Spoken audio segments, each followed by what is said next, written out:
I don't even know I was wearing headphones right then. Made no sense.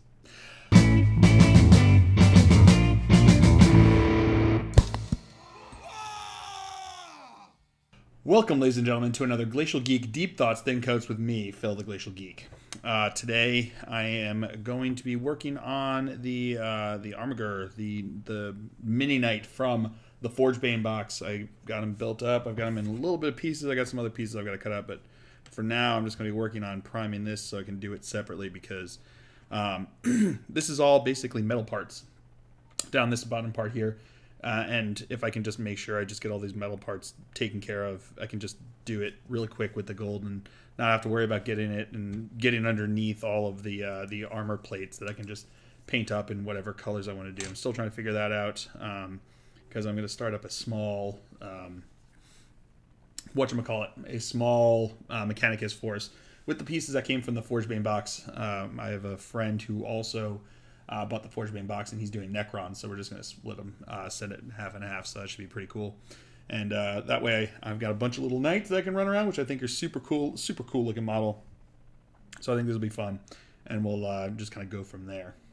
But as far as the topic for today, I'm going to be talking about how to build a list in this new realm of the new big FAQ. I know it's just recommended rules, suggestions, beta rules, however you want to play it. You don't have to play with it, but let's be honest. The last beta rules essentially got taken in verbatim. They got small changes to them, nothing major significant to the grand scheme of things, and they got taken in to the game, and now you have to deal with it whether you wanted to or not. The same thing's going to happen with the new beta rules. The suggestions are for match play, and I play most of my games match play, and any tournament that you go to is going to be match play, so you can make any kind of moral stand you want against it, but honestly, the reality is that you should probably get used to playing with these new rules a little so that you can at least understand what's going on with them, so that if you decide not to play with them, at least you know what's happening in case you're left with a situation where you have to. So if you're not usually playing in tournaments, but suddenly your friend wants you to come to a tournament on a Saturday, you now know what the reality is, and you know how to adjust accordingly.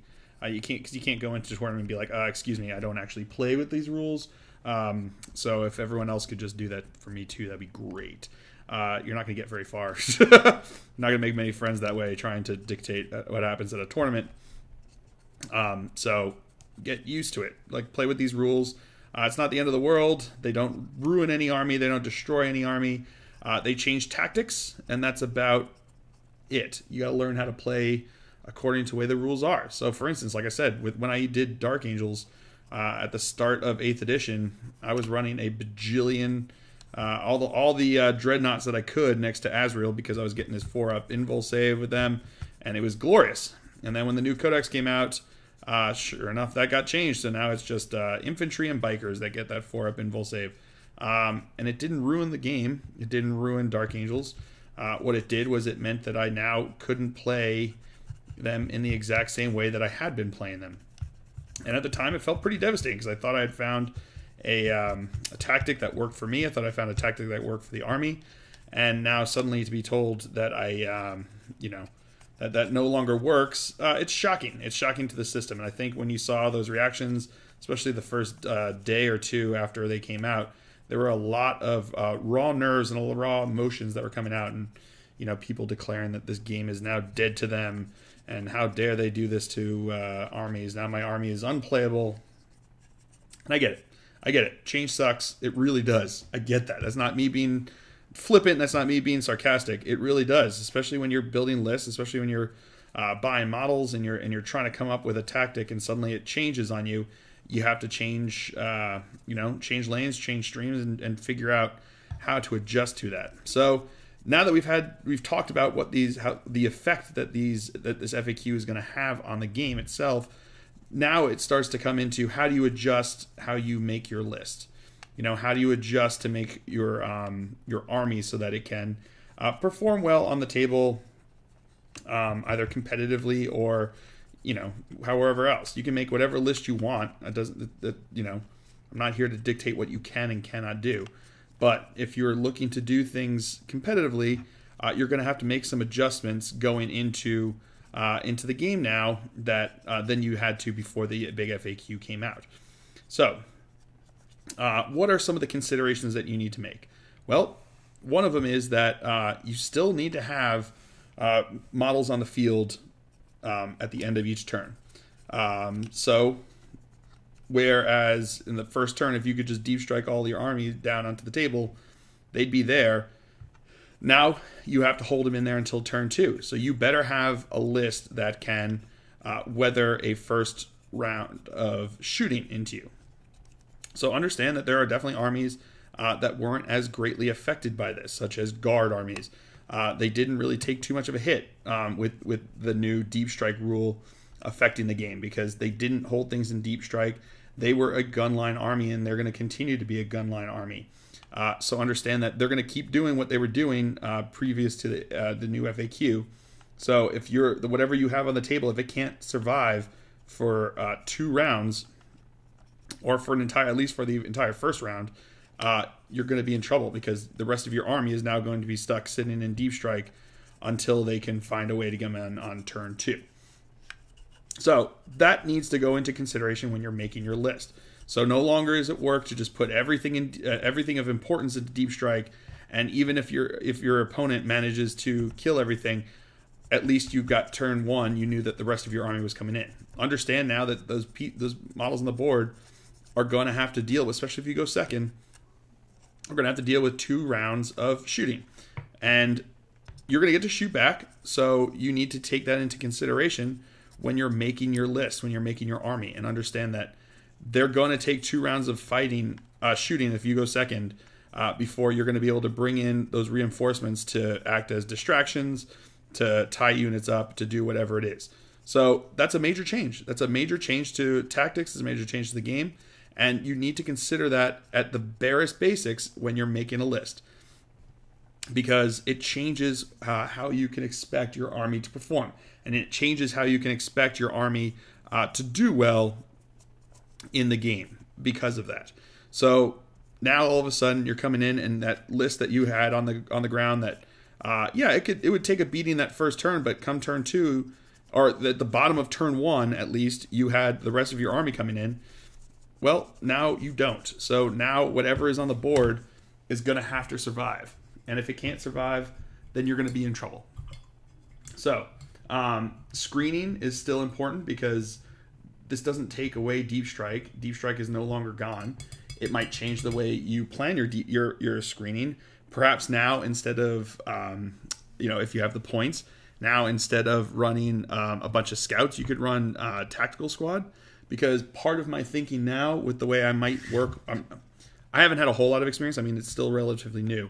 But part of my thinking is that my screening now is going to be screening behind me, so that my back line is protected, but moving the rest of my army forward, so that the job that my scouts used to take, basically deploying just outside of my deployment zone, can now be taken care of with the rest of my army moving up there turn 1. So they don't need to be out there at the bottom of turn 1. They just someone needs to be out there by the beginning of turn 2 to shield off deep strikers. So now what I can do is I can move the rest of my army up to take the places that my scouts used to take, and just be aggressive that way, and use my scouts or my tactical squads, which are going to stick around even stronger, in the back row, just holding down the fort, holding on to any objectives I got back there, and basically keeping the back line free of deep strikers come turn 2.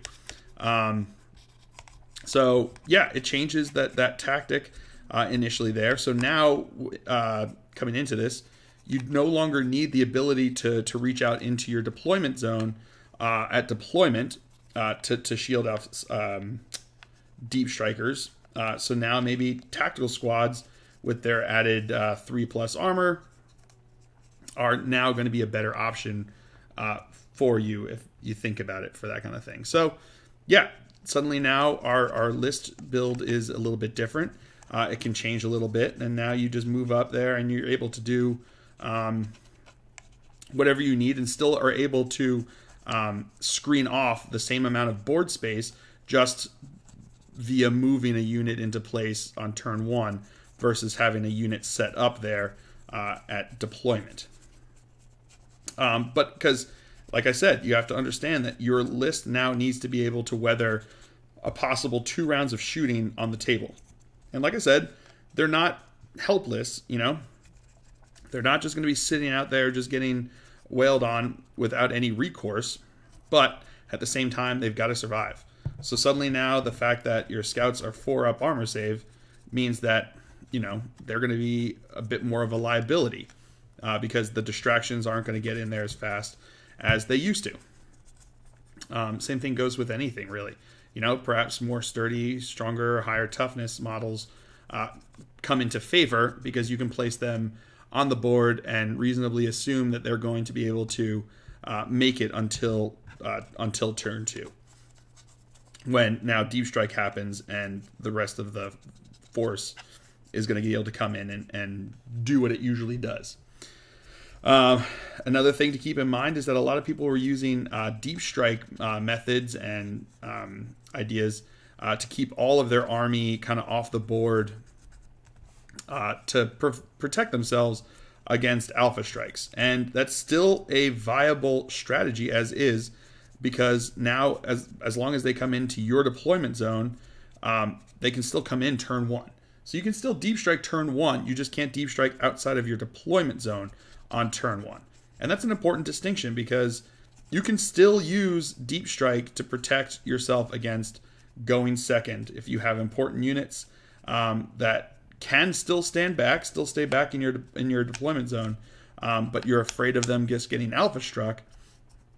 Well, now you don't have to worry about as much because your opponent isn't going to be able to just drop in on turn 1 with units off the board. But also you're going to be able to sit back. You're going to be able to still deploy them in your own deployment zone turn 1, so you don't have to hold them off until turn 2 if you don't want to. It cuts down on a little bit of your flexibility on where they would come in turn 1.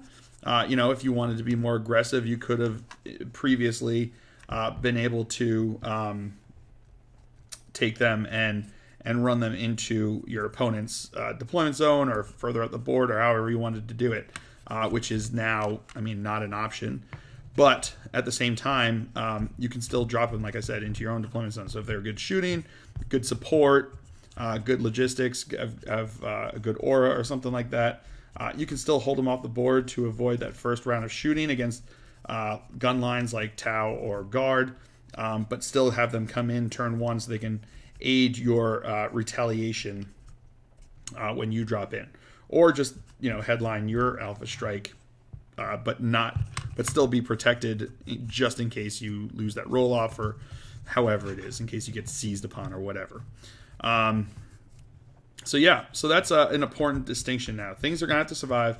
You can still bring things in, like I said, turn 1 as long as they're in your deployment zone, but you have to understand that that's where they're coming. So, and they've taken away the ability to use rules, so you can't just deep strike them at the very tip of your deployment zone and then warp time them forward, because now they say if they're coming in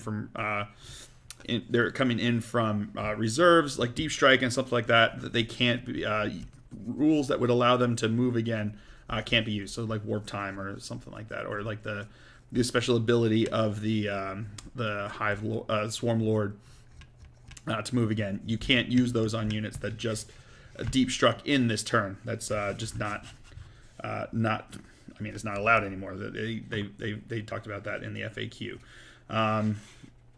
You also have to understand that now they made a ruling that rules such as the jump and Gates of Infinity they actually are applicable in turn 1. I didn't think they would be, because they had ruled in every other manner, such as using Auspex scans, such as early warning overrides, such as moving and shooting heavy weapons. However you wanted to put it, every time it came up, they ruled that any of those powers that let them move, be taken off the board and then redeployed, counted as coming from reserves. So I just assumed, and you know, my interpretation of it was that they were going to continue going with that ruling in this manner as well. But apparently this is the one rule where that isn't applicable. So in every other situation, it is. This one is not. Fine. I guess it just comes down to what their intentions were with the new beta rule, not allowing deep strike on turn 1.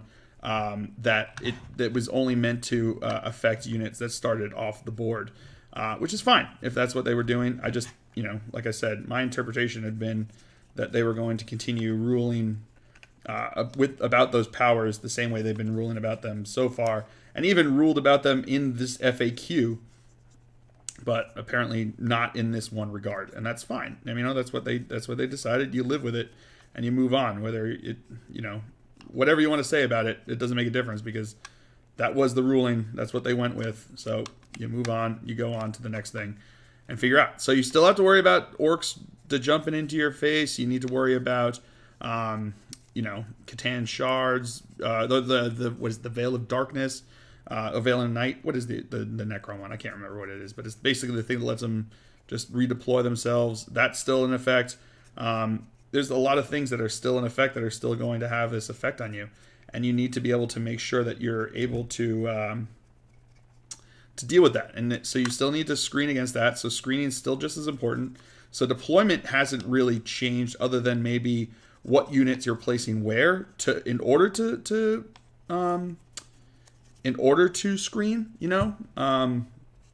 So that's just something to keep in mind. But yeah, the main important thing is that your list has to be able to survive this turn, the first turn of shooting that you're going to attack. So how do you go about doing that? All right, well, the first thing you can do is make sure that you have units on the board that are strong enough and able enough to survive. So if all you have is a few screening units and the rest of your stuff is in deep strike, yeah, you should be worried. That tactic isn't going to work as well anymore. Because if you go second, you have to wait until the bottom of turn 2 before you can really start getting aggressive with those deep strikes or those abilities to let you come in from reserves.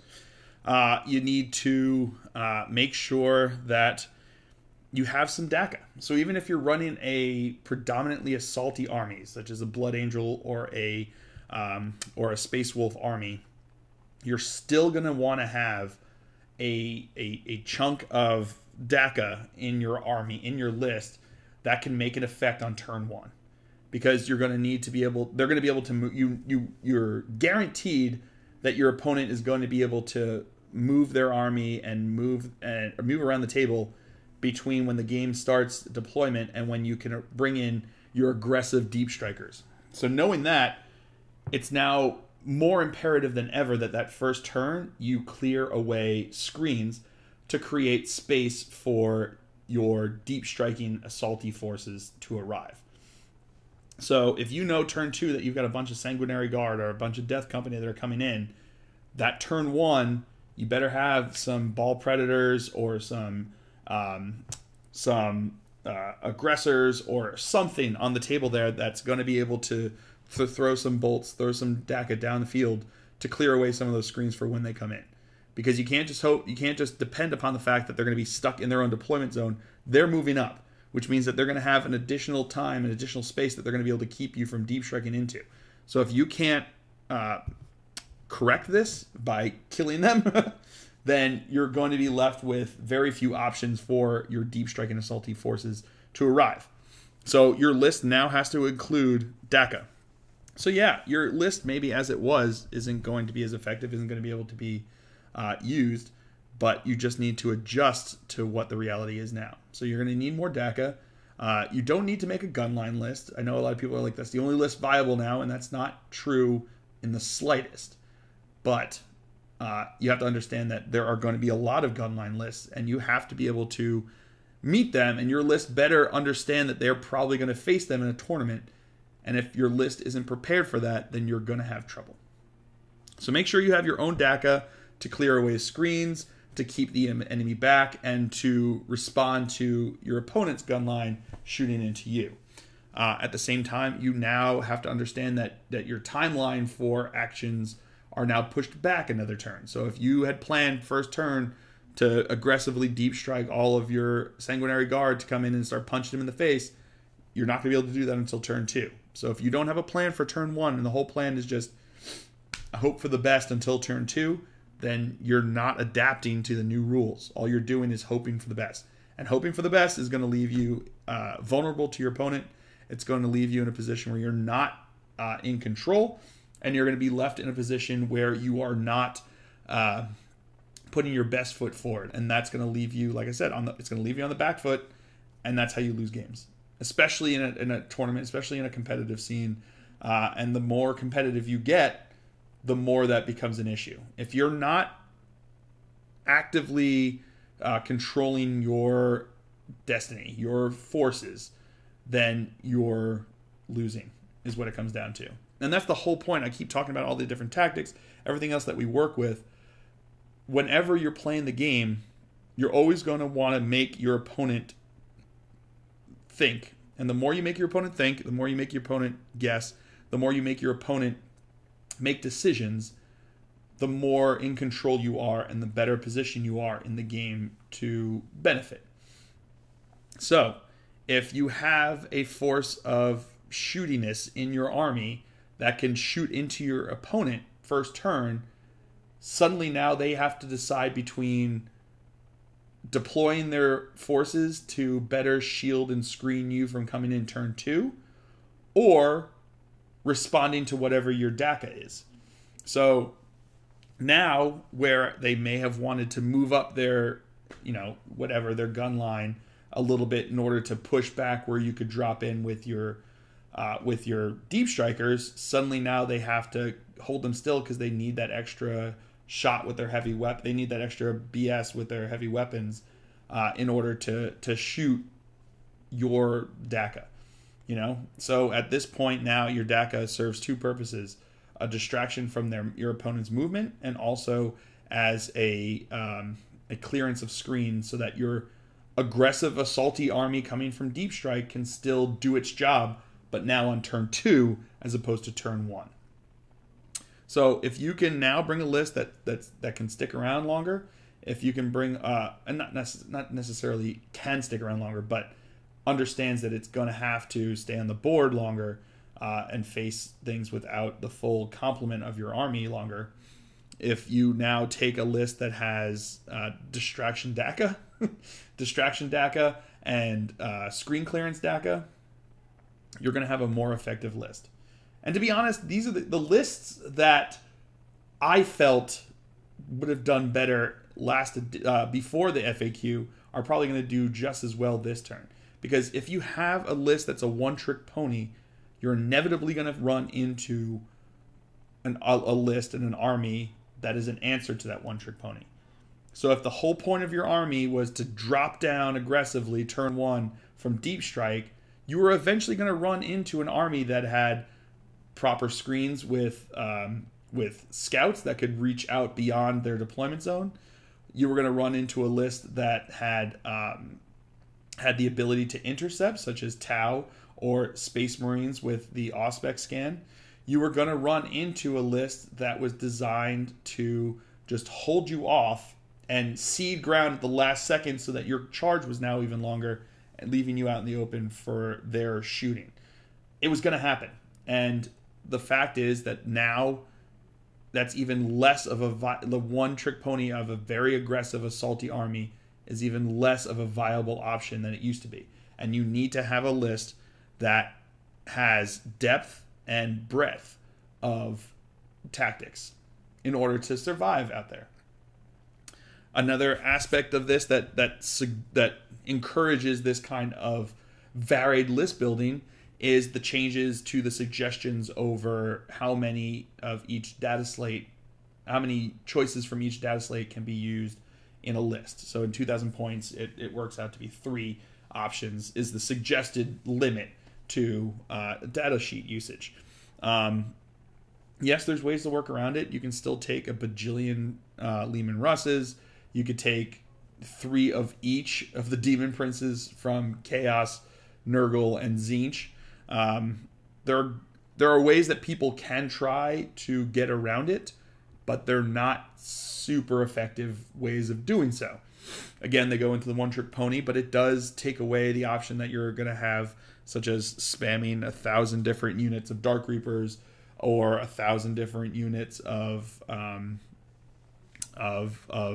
you know, Devastator squads, or, you know, I'm limited to 3 squads of Hellblasters. Whatever it is, you're now limited to 3 of any one data slate, and because of that, you now have to find other options to fill those roles that are unavailable to you anymore. So, for instance, now I feel like because of that, a more varied list is not even just better, but it's necessary in order for you to play, because you have to replace those options with ones that are now able to be taken. And because they're able to be taken now, it gives you the opportunity to think about things more varied. So as opposed to jumping on that one-trick pony that can get, you know, countered, you now have the opportunity to make a more varied list that's ready to take all comers.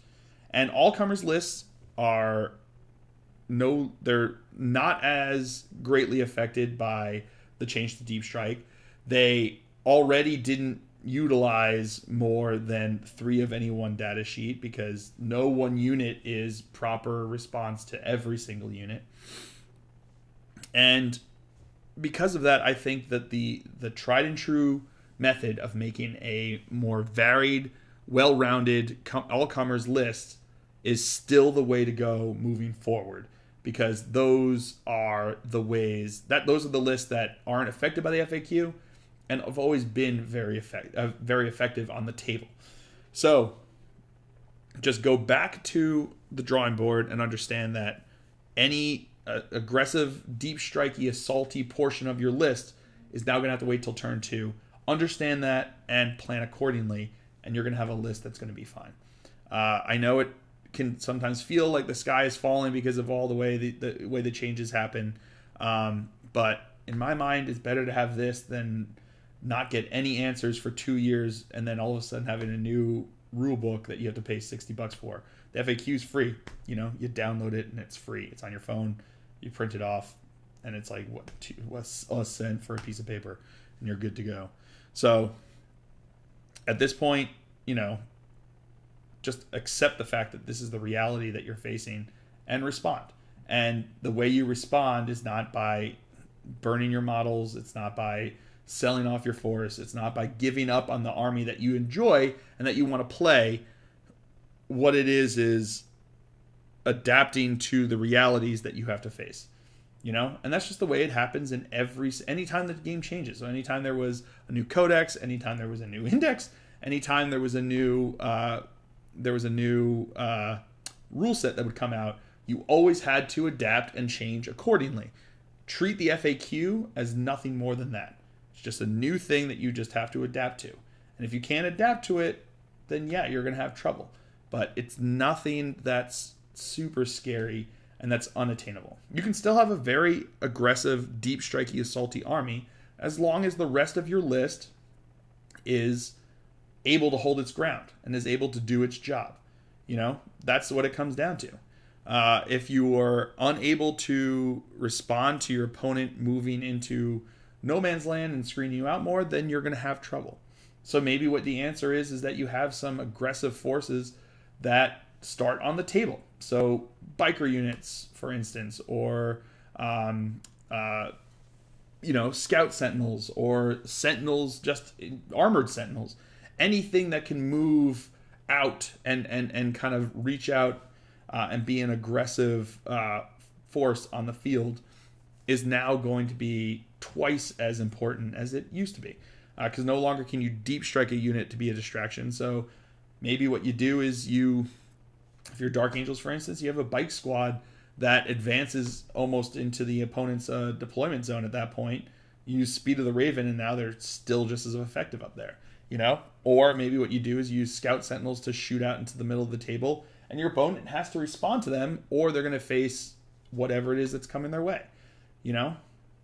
So, like I said, the key to winning a game is making your opponent have to react to you more than you have to react to them.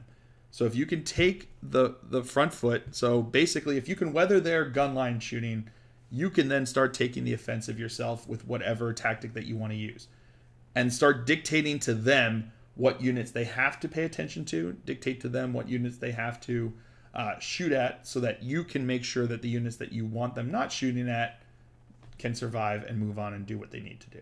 So yeah, I think there's going to be far less games ending turn 1 and turn 2 now because of this new Deep Strike rule, and I think that's a boon to the game. I think it's going to make things a lot more fun, and I think it's going to make things a lot more interesting. And I don't think any army has now become useless. I don't even care if you're just a Khorne demon list that only depends upon the Deep Strike. At this point, you still have to have forces that can run up the table and take the shooting, and then turn 2, you aggressively Deep Strike your forces. You know, you would have to do the same thing anyway during the game if you had run into an army that was properly screened. I played a game, a battle report against Khorne Demon, and his plan was turn 1 to Deep Strike all of his units and assault into me. But I properly deployed in my deployment zone with what I had there to cut off any area that he could Deep Strike into, and then I moved my scouts up front so that basically half the table was a no-go zone for his Deep Strike. So he had to spend turn 1 with the units that he had on the table running up and killing all of my scouts to clear the path. So for him, at that point, that game would have been no different now than it was then, because he didn't Deep Strike his units until turn 2. So now your thought process becomes not aggressively Deep Striking turn 1, but turn 1 is clear the screens, make the avenues, and start to grab control of the board, and then turn 2 is enforce that aggressive move forward with aggressive Deep Striking units. So it works just as well as it did previously against properly screened armies. So if your whole hope was that you were going to run into an army that wasn't well deployed and that wasn't well generaled, you were going to lose in a tournament eventually. You were going to run into someone who actually knew how to play the game, was going to play it well. So if your whole strategy is dependent upon another player not playing well, you're not playing the game right. You're not going to play the game well. You're not going to do well. So give yourself the benefit of the doubt that you don't underestimate your opponent. Go into it assuming that you know your opponent made a list that can counter your list, and then you act accordingly regardless of whatever they show up with. So that if they don't show up with properly screened forces, then your turn 2 becomes even more easy because you've had a turn to try to clear off a lot of whatever you could, and you just keep moving up. So those are my thoughts. The list building hasn't drastically changed. It hasn't drastically changed. No unit is thrown out off the table anymore. I think that it's a boon to units like Thunderwolf Cavalry, for instance, or bike units, or anything that can be forwardly mobile and aggressive from the table turn 1 is going to be way more necessary and way more of a distraction carnifex than they used to be.